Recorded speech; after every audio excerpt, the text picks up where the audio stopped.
Good morning. Welcome to our fall conference, the third session. We're delighted that you're able to join us. If you are here for our second session, we took a short break, and for us who are at church, we had some delicious red stew snacks, and we want to thank Auntie Joan and her gracious team of women for providing that for us. So can we give them a big round of thanks? It was delicious, and we are all set and ready for the third session, and we hope that you are also at your homes. Let's begin with a short time of worship.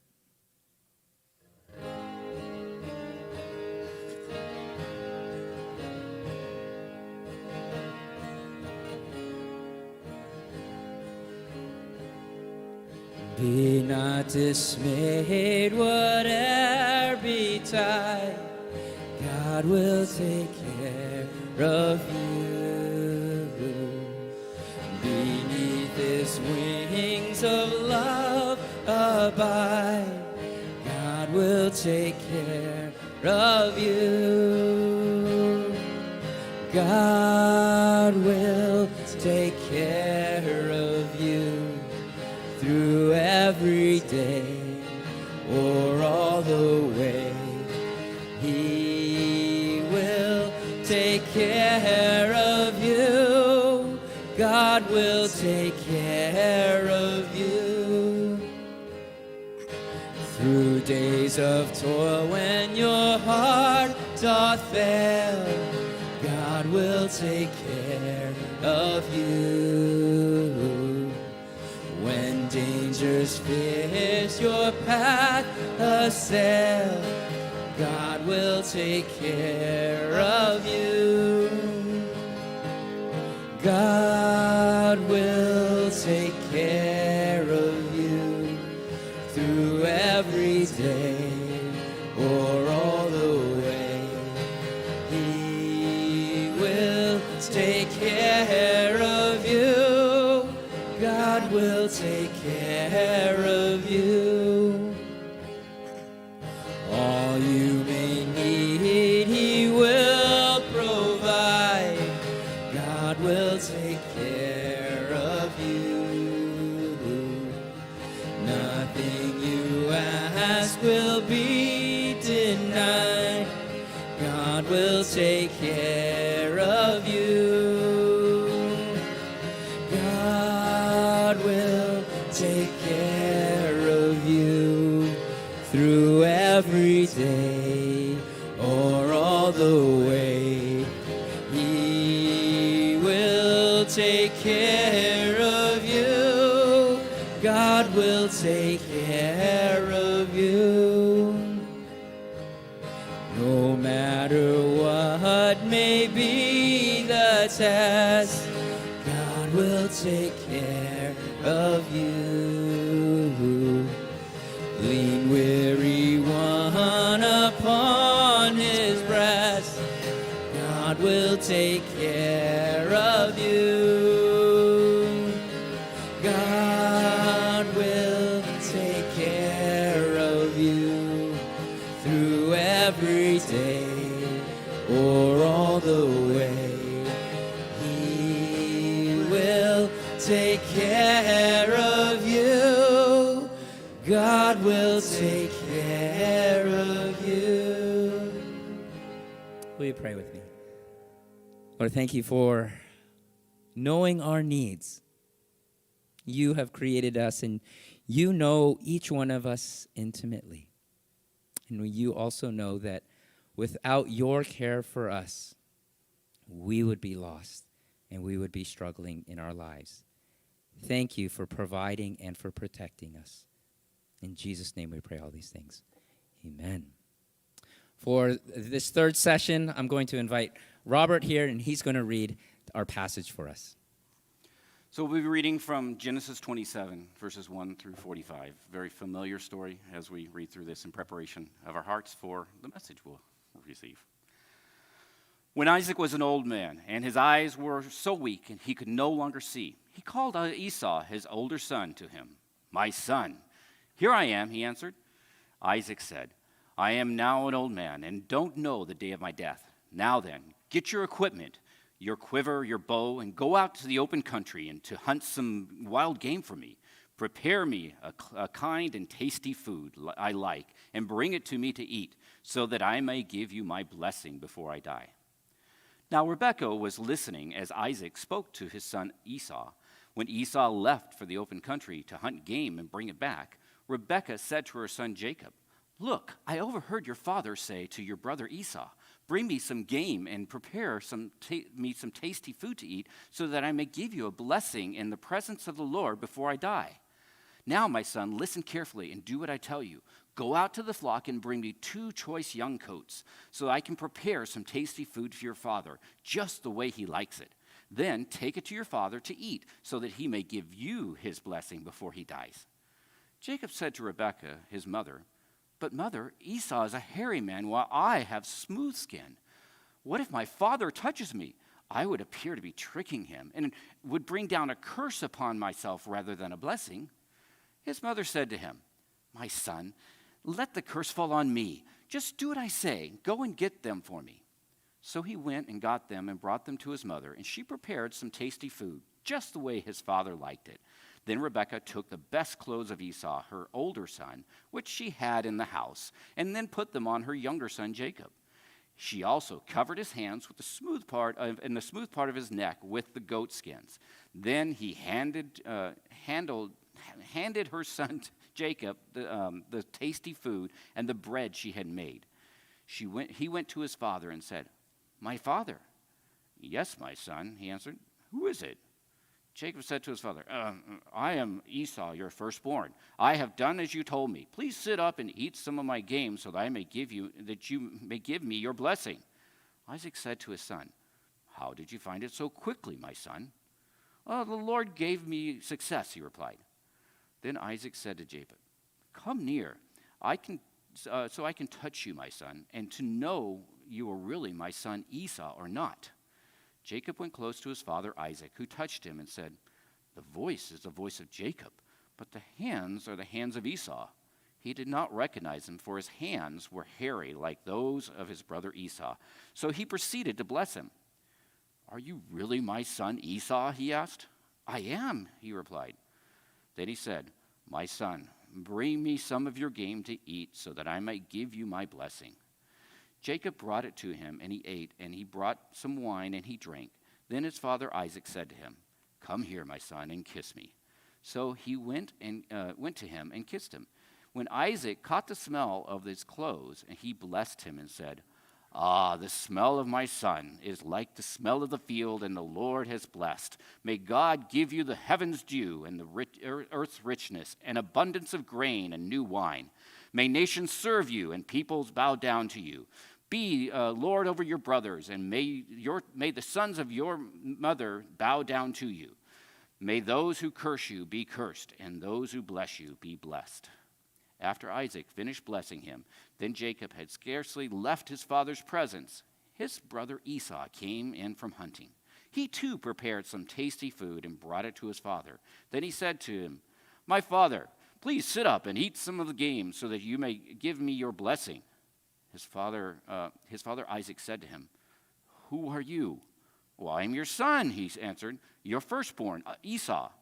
Isaac trembled violently and said, "Who was it then that hunted the game and brought it to me? I ate it just before you came in, and I blessed him, and indeed he will be blessed." When Esau heard his father's words, he burst out in a loud and bitter cry and said to his father, "Bless me too, my father." But he said, "Your brother came deceitfully and took your blessing." Esau said, "Isn't he rightly named Jacob? This is the second time he had taken advantage of me. He took my birthright, and now he's taken my blessing."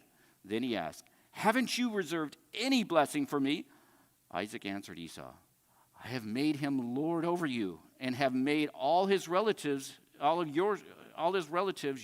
his servants, and I have sustained him with grain and new wine. So what can I possibly do for you, my son?" Esau said to his father, "Do you have only one blessing, my father? Bless me too, my father." And Esau wept aloud. His father Isaac answered him, Your dwelling will be away from the earth's richness, away from the dew of heaven above. You will live by the sword, and you will serve your brother. But when you grow restless, you will throw his yoke from your neck." Esau held a grudge against Jacob because of the blessing his father had given him. He said to himself, "In the days of mourning for my father are near. Then I will kill my brother Jacob." When Rebekah was told that her older son Esau had said, she sent for her younger son Jacob and said to him, "Your brother Esau is planning to avenge himself by killing you. Now then, my son, do what I say. Flee at once to my brother Laban in Haran. Say to him, stay with him for a while until your brother's fury subsides. When your brother is no longer angry with you and forgets what you did to him, I'll send word to you to come back here. Why should I lose both of you in one day?"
Okay?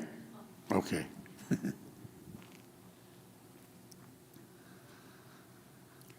Flight 2782 to Fairbanks, Alaska. Gate 12. Delayed 2 hours.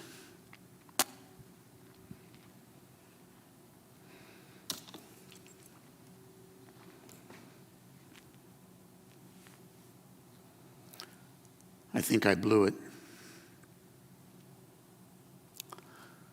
You want a good thing, but sometimes you don't get it the right way. I think I blew it. I got the good thing. You're looking at the next president and CEO of Energy Resources International. I got it. My grandfather started the company in the 1950s. We were a small oil outfit, headquartered in Dallas, but we were drilling in West Texas. We were doing okay. We had found a niche in the market. We were able to compete with the big oil companies. But about in the mid-'80s, my father realized that the trend for the future was going to move away from oil dependency. Convinced my grandfather to turn the company towards solar energy, to capture the rays of the sun in those small little cells that had the power to run engines and heat homes and make the world run. And so we turned the company toward solar energy. And over the past 40 years, we are now the leader in the world. No competitor knows as much as our company about solar technology. We have the potential to influence the whole world with it. You're looking at the next president of the company. And we're still a family-owned, privately held company. I got it. CEO of Energy Resources International. It wasn't the money. It wasn't the money that made me want it. I wanted to run the company because I knew that if my brother Eric ran it, he'd kill it. We have the potential right now not only to affect life in America, we can raise the standard of living throughout the entire third world. We can protect the environment. We can reduce poverty. We can be a source of blessing throughout the world, and every business and every government knows that. I had to have control of that. My brother Eric, he doesn't understand the business. He doesn't have the temperament to sit and plan globally. He's just too restless and impulsive. And he would not only kill the company financially, he would ruin the culture of the company. Right now, we're a company committed to Christian principles. I mean, everything in the company is centered on God. Dad, he's upfront about his Christian faith.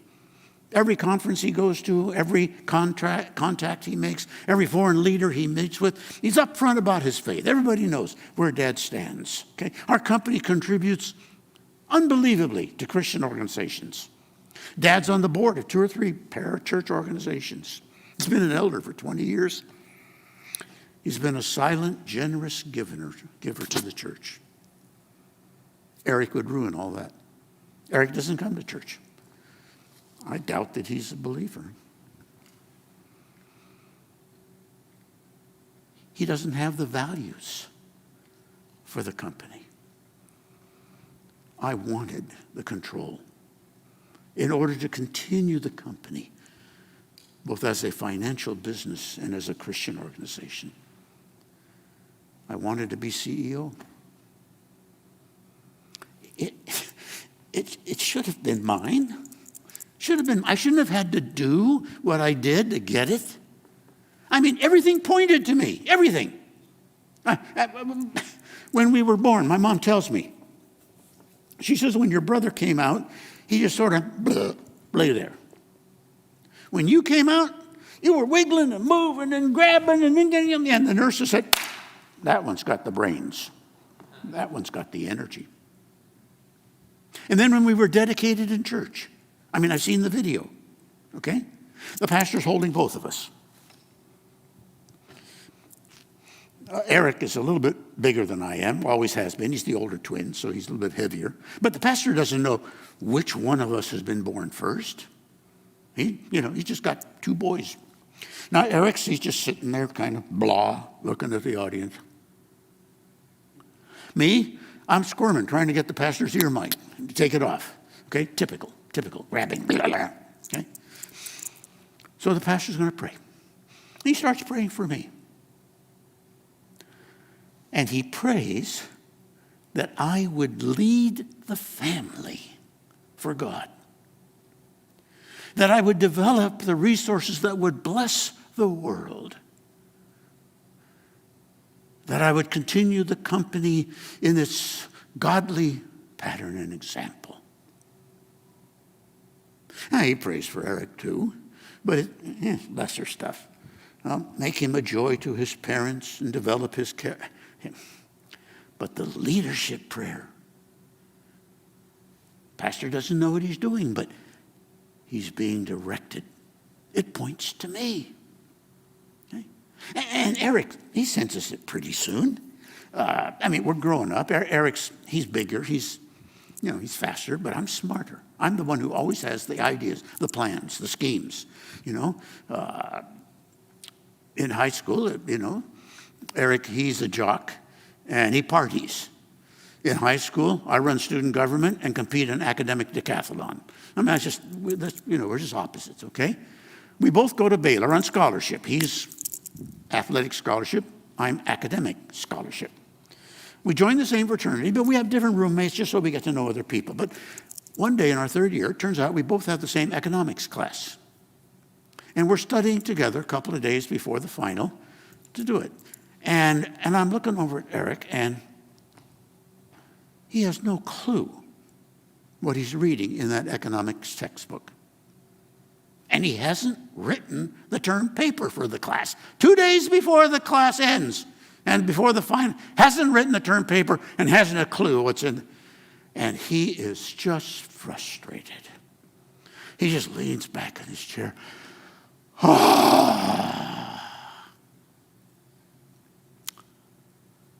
And then I said something I've been planning to say for a long time. Hey, Eric, why don't you let me run the company? What? The family business. Why don't you let me be president? Run it. Yeah, fine. You can do it. Maybe I'll just take the customers golfing. Hey, swear to me. Swear to me that I can be president. You're serious? Yeah. All right, I'll tell you what.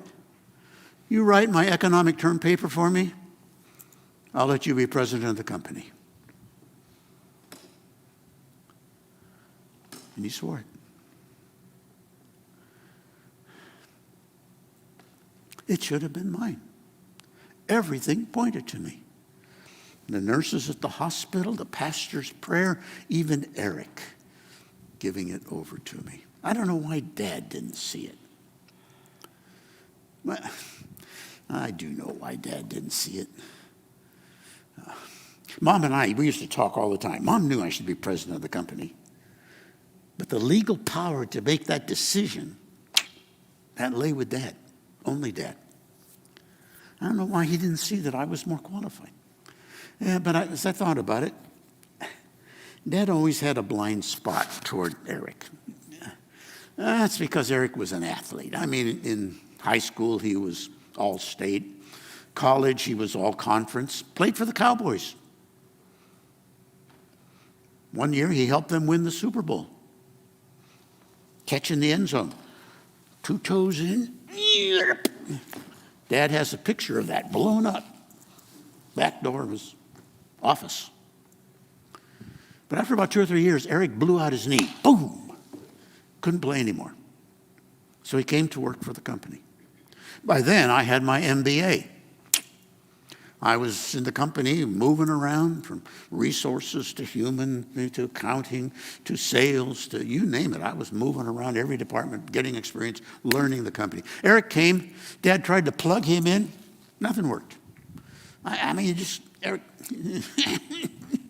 he just, Finally, they found a spot for him in sales. He did what he said he would do. He took the clients golfing. He could schmooze with the clients. And they got him to tell stories about playing for the Cowboys. They took pictures with him, and he autographed the pictures for their kids. And for a while, okay. But after a while, that wore off. I mean, it doesn't take too many years before you're yesterday's hero and nobody knows about you. The client's kids didn't know who he was, so they didn't care about a picture. Who's this? And it kind of looked like Eric. I mean, even when he'd go to a sales meeting, he had to take an account representative with him to explain the details and to work out the contract. And it became like, who needs Eric? Who needs Eric? He was getting very peripheral. And then his drinking. He started running with the Vegas crowd. Mom and Dad didn't know about his gambling. One day he called me. He said, James, I need some money really fast. If you don't give me some money, I'm going to be in trouble with some bad people. What finally got Dad's attention was when Eric showed up one day with a wife. A wife. Jody. Some bimbo cocktail waitress he had met on a weekend and married in Vegas showed up. I'm sure she inspired all those dumb blonde jokes. Oh, look, a dead bird. Where? We always knew when she was working on the company computers, there was always whiteout on the screen. One time she showed us a jigsaw puzzle that she had worked. She was so proud. She had finished it in 3 months. And on the cover of the box it said 2 to 4 years. I shouldn't make fun of Jody. She's not as dumb as she looks, really. She figured out how things were heading in the company. She saw that Eric was getting pushed out more and more, and she got in his face. You better find yourself a spot, because if you don't get locked into a spot, you're going to be out in the cold pretty soon. And she started playing up to Dad, telling Dad that Eric had some great ideas for the company, and he ought to make him president of the company. Mom was disgusted with Jody. She didn't like the way she dressed, didn't like her friends, didn't like what she did with her days. But most of all, she didn't like how she was playing up to Dad to get Eric to be the president. Mom knew that I should be the president. She also knew that Dad would make the decision. And I used to hear my folks arguing.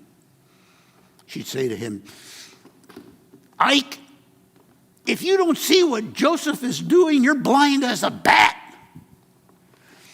Easy, Becky, easy. She's just looking out for her family. And besides, might not be a bad idea to make Eric president. He's got a way with people that might be good for the company. And they used to argue about it, so much so that Dad just finally stopped talking to her about the company business. He just dug in his heels and clammed up and wouldn't talk about it. Everything came to a head about 2 days ago. 2 days. For the past year, the company has been kind of treading water. Dad's eyes went bad. In fact, he's legally blind. As a result, he doesn't go to the downtown office. He stays at home in his office at home, and he's trying to run the company through the phone and through the computer and through the faxes and through the mail. He's trying to do it all at the home. But he has to have Mom help him because he can't see anything. So now she's back in the loop about the company business because she's reading the faxes and the mail and helping him, with everything. And they're arguing about it again. Dad also put on a lot of weight. I mean, when he's blind, he's sitting around all day long. Doesn't exercise, doesn't go out, just sits around. I think he's up to about 300 pounds by now. That's got Mom worried. At his age, at his weight, he could have a stroke. So when she gets through helping him with the business and everything before she leaves his office, she turns on the intercom so that she can hear him in any room of the house that she's in case he falls or cries. Well, 2 days ago, she heard something over the intercom that horrified her. She heard a conversation between Dad and Eric. Dad said to Eric,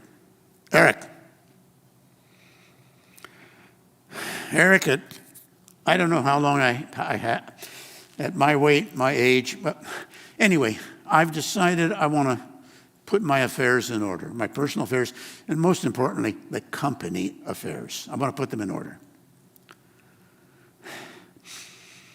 I've had the lawyers draw up papers years ago where I could sign the papers and name one of my sons company president. They left the names blank because I hadn't made up my mind. But I've made up my mind. Eric, I want you to be the company president. I want us to sign the papers. And once they do, they're written in such a way it can never be changed. I had the lawyers write it up that nobody can challenge it in court. Even if I become disabled, nobody can get power of attorney and make it different. Once it's done, it's irrevocable and binding.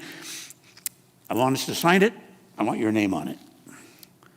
But Eric, before we do that, just for old time's sake, you remember how we used to go hunting?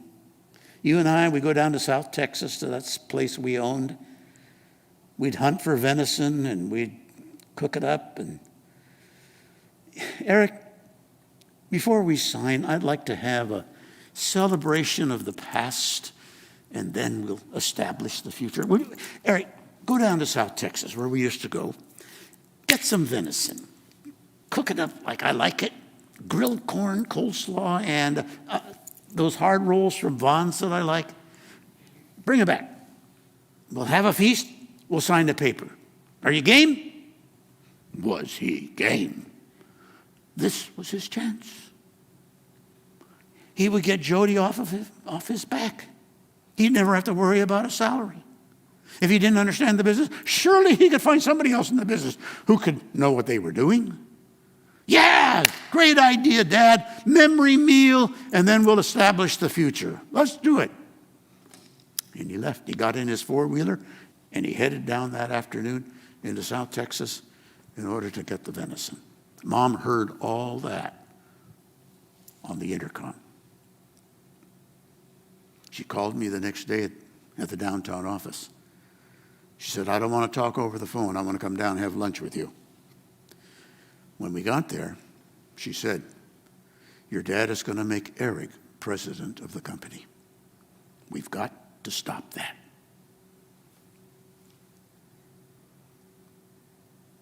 What are we going to do, Mom? You haven't been able to change Dad's mind for years. I don't think you're going to be able to change him now. It looks like no. You need to be president. We need to make that happen. Here's what we're going to do. I'm going to get from Texas Barbecue the venison. And I'm going to cook it up the way your dad likes it. I'm going to make the coleslaw, grill the cheese. You're going to take it into your dad, and you're going to pretend to be Eric.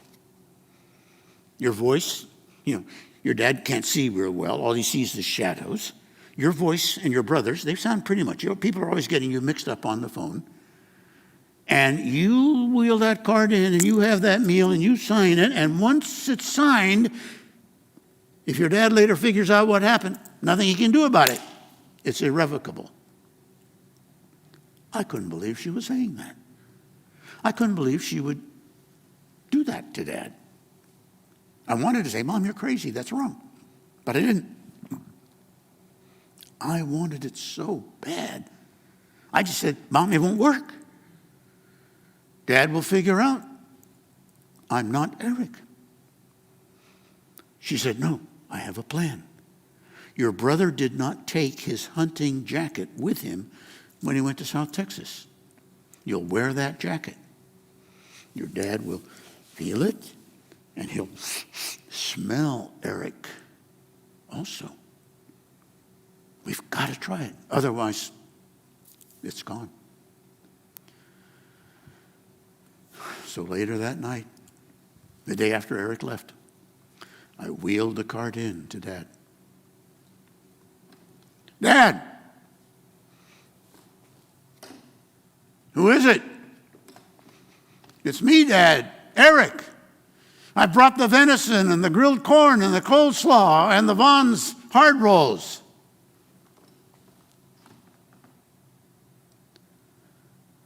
He looked at me.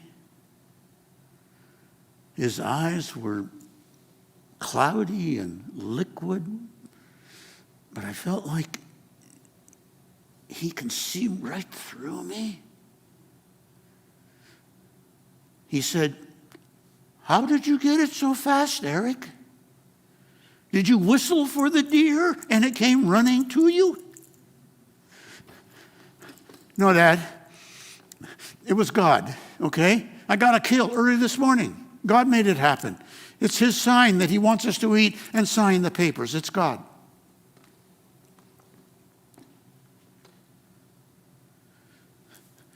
Come here, Eric. And he got up out of his chair. A handshake, it's too formal for family. Come give me a hug, Eric. Come give me a hug. Oh, God, he's going to find out. He's going to find out. He's going to find out. I had to give him a hug. He buried his nose in my neck. When you're blind, you depend on other senses, smell, hearing, touch. His hearing says it sounds like James's voice. But the jacket is Eric's, the smell is Eric's. Come, Eric, let's eat.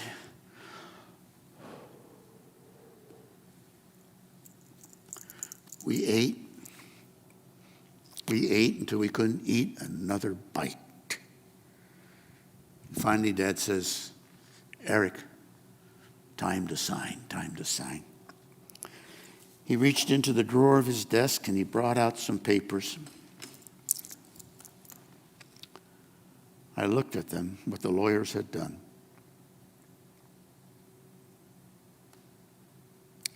It gave total control of the company to the son whose name would be in that blank spot. That son would have control of all national and international operations. He would have the decisions in all hiring and firing. He would determine how any relative would or would not be involved in the company. And once it was signed, it was binding. It could not be changed. He said, Eric, put my hand on the line where I'm supposed to add my signature. And I did. I put it where it was. And he wrote, Ike Abrams. And then I went to the line where and I wrote, James Abrams.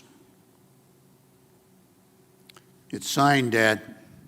It's signed. And he said, Eric, before you leave, let me pray. Let me pray for you. And he prayed.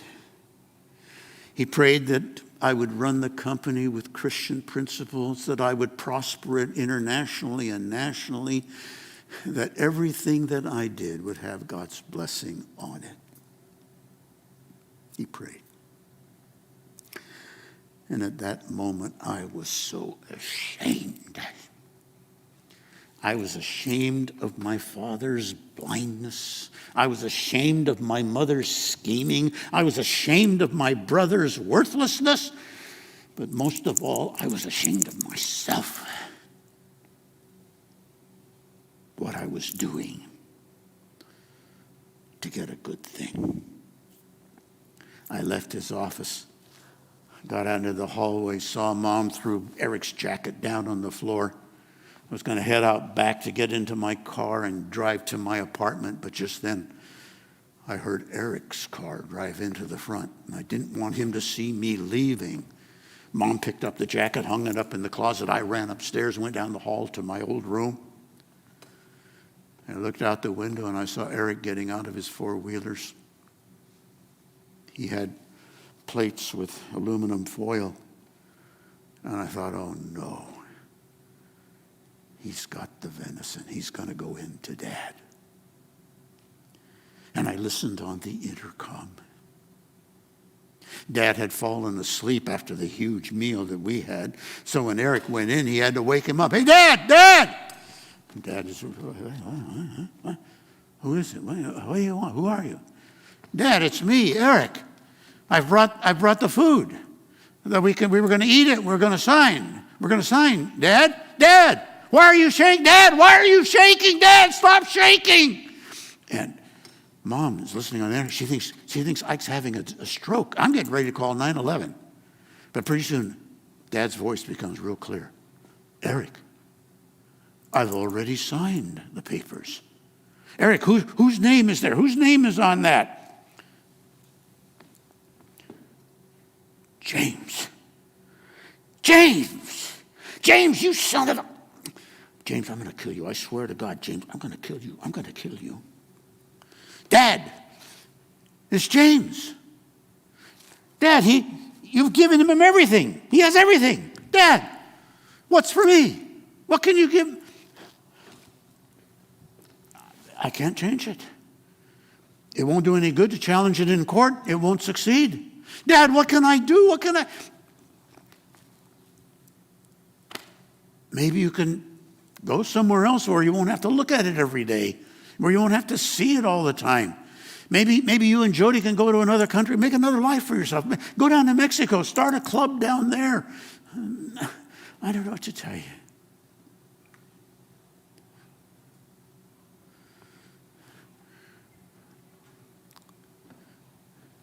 This afternoon, I got a call from Mom again. She said, I'm going to come down and talk to you. She came down to the downtown office. She said, your brother's going to kill you. Oh, no, Mom, no, he was just mad. No, I thought that too. When he came out of your dad's office, I saw the veins bulging in his neck, and I never saw such hatred and violence in anybody's eyes. But I thought, he'll calm down, he'll calm down. But James, this morning I got a call from Virginia. You know Virginia. She's Tom's wife. Tom is the company attorney. Tom's Eric's best friend. They work out at the club, health club, every day. I don't know if Tom should have done this. I don't know about lawyer confidentiality stuff. But Tom told his wife, Virginia, about what Eric said to him at the health club. Eric said to him, Tom, I'm going to tell you something, because I know it'll be confidential. My dad's going to die pretty soon. And when he dies, I'm telling you, because I want somebody to know it, I'm telling you, I'm going to kill my brother. I'm going to make it look like an accident so nobody will know, but I'm going to kill him. James, Virginia called me this morning. I'm not sure that it should be happening.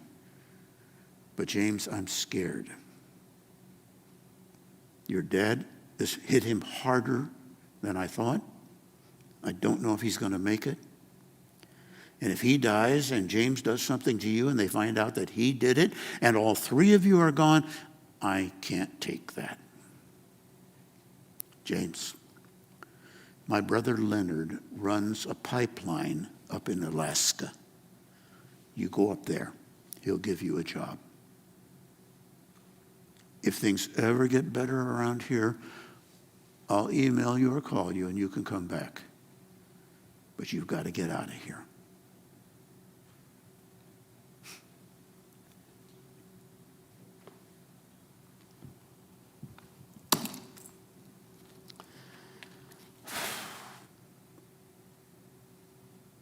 You want a good thing? A good thing. You want a grade. You want a marriage. You want children. You want a career. You want a good retirement. You want a good thing. You want a good thing. You want a good thing.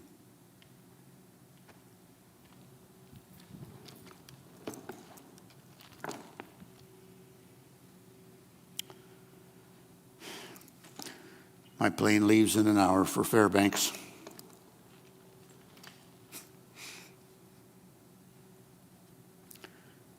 I didn't buy a return ticket.